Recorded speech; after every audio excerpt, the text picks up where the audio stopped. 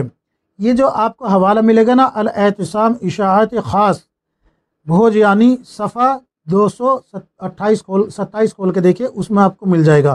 قوسین میں رحمۃ اللہ علیہ کے الفاظ بھی الاعتصام ہی کے ہے۔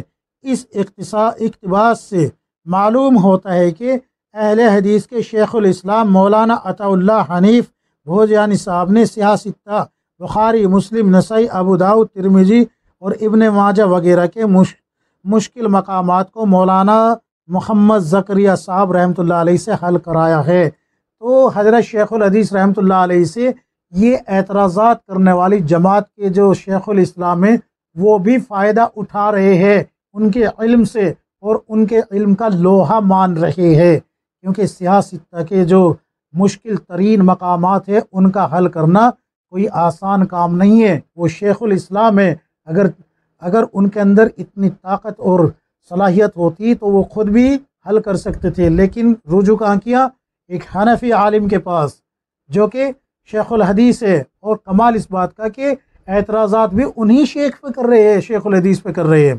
اب آگے سن لیجئے، مولانا صلاح الدین یوسف صاحب جو اہل حدیث ہے اپنے استاد مولانا عطا اللہ حنیف صاحب اہل حدیث کے حالات میں لکھتے ہیں، مولانا زکریا کاندلوی رحمۃ اللہ علیہ صاحب اوج المسالک، یعنی کہ یہ جو امام موطا امام مالک کی جو شرح ہے اس کا نام ہے یہ، اور مصنف تبلیغی نصاب ایک مرتبہ لاہور آئے تو راکم کے ساتھ ان کی زیارت کے لیے لاہور کے تبلیغی مرکز بلال پارک باغبان پورا تشریف لے گئے۔ کون لے گئے تشریف؟ شیخ الاسلام جو کہ اہل حدیث کے شیخ الاسلام ہیں، وہ حضرت کی زیارت کے لیے تشریف لے گئے۔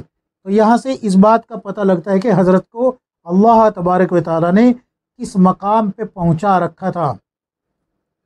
اچھا، یہ جو حوالہ آپ کو ملے گا، مقدمہ علی اللمحات، جلد نمبر 1 صفحہ نمبر 15 کھول کے دیکھے، مل جائے گا۔ اسی طریقے سے مولانا قاسم خواجہ صاحب اہل حدیث لکھتے ہیں، مولانا زکریا صاحب نے فضائل پر بہت کتابیں لکھی ہے۔ تبلیغی جماعت اپنے نصاب کے آئینے میں، صفحہ نمبر 181، یہ بھی جو ہے کیا کہہ رہے ہیں؟ تعریفی القاب۔ اسی طریقے سے مولانا ارشاد الحق عصری صاحب اہل حدیث کیا لکھتے ہیں؟ بقیت السلف حجت الخلف شیخ العلامہ محمد زکریا کاندلوی شیخ الحدیث۔ اور یہ کہاں لکھ رہے ہیں؟ امام بخاری پر اعتراض کا علمی جائزہ، صفحہ نمبر 10 کھول کے دیکھیے، آپ کو مل جائے گا۔ یہ بھی کون ہے؟ اہل حدیث عالم ہیں۔ تو یہ کچھ ایسے علماء کے نام لیے ہیں میں نے جو کہ اہل حدیث علماء ہے، لیکن اعتراضات کرنے والے بھی انہی کی جماعت کے لوگ ہیں، تو یہ تو حضرت شیخ الحدیث رحمۃ اللہ علیہ سے فائدہ اٹھانے والے لوگوں کے بارے میں نے بات کی ہے۔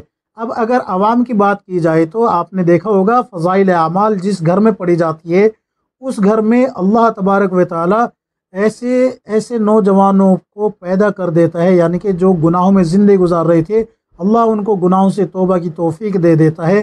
جو گھر کی عورتیں بے پردہ تھی، اللہ تبارک و تعالیٰ نے ان کو پردے کا اہتمام کرنے والی بنا دیا۔ یہاں تک کہ اسی کتاب کے اندر، پیچھے میں نے کھول کے نہیں پڑھا، یعنی کہ آپ کے سامنے پیش نہیں کیا، ورنہ اس کتاب میں یہ بات بھی لکھی ہوئی ہے کہ اہل حدیث علماء اس وجہ سے جو ہے زیادہ اعتراضات کر رہے ہیں دعوت و تبلیغ اور فضائل اعمال پہ، کہ ان کی عوام جو ہے دعوت و تبلیغ کی قربانیوں سے یعنی کہ قربانیوں سے متاثر ہو کے اہل حدیث سے کٹ کے دعوت و تبلیغ کی طرف رجوع کر رہی ہے اور غیر مقلدیت سے توبہ کر رہی ہے۔ یہ بھی اس کتاب میں لکھا ہوا ہے، انہی کی کتاب کے حوالے کے ساتھ۔ تو انشاءاللہ کل جو ہے اس بات کو بھی پیش کر دیا جائے گا حوالے کے ساتھ۔ تو یہ حضرت شیخ الحدیث رحمۃ اللہ علیہ کے تعلق سے میں نے ایک مختصر سا تعارف پیش کیا ہے۔ کل جو ہے اعتراضات جو ہو گئے فضائل اعمال پہ، پہلے ہم ان کو فضائل اعمال سے ہی حل کرنے کی کوشش کریں گے، پھر جو اعتراضات عمومی اعتراضات کیے گئے ہیں پھر ان کو انہی لوگوں کی کتابوں سے اور کتاب و سنت کی روشنی میں انشاءاللہ حل کریں گے۔ اگر آپ چینل پہ نہیں ہیں تو چینل پہ بنے رہے اور لوگوں تک پہنچائے، شیئر کریں اور دعوت و تبلیغ کے کام میں جو ہے تعاون فرمائے۔ اللہ تبارک و تعالی ہم سب کو کتاب و سنت کے مطابق زندگی گزارنے کی توفیق عطا فرمائے، آمین یا رب العالمین۔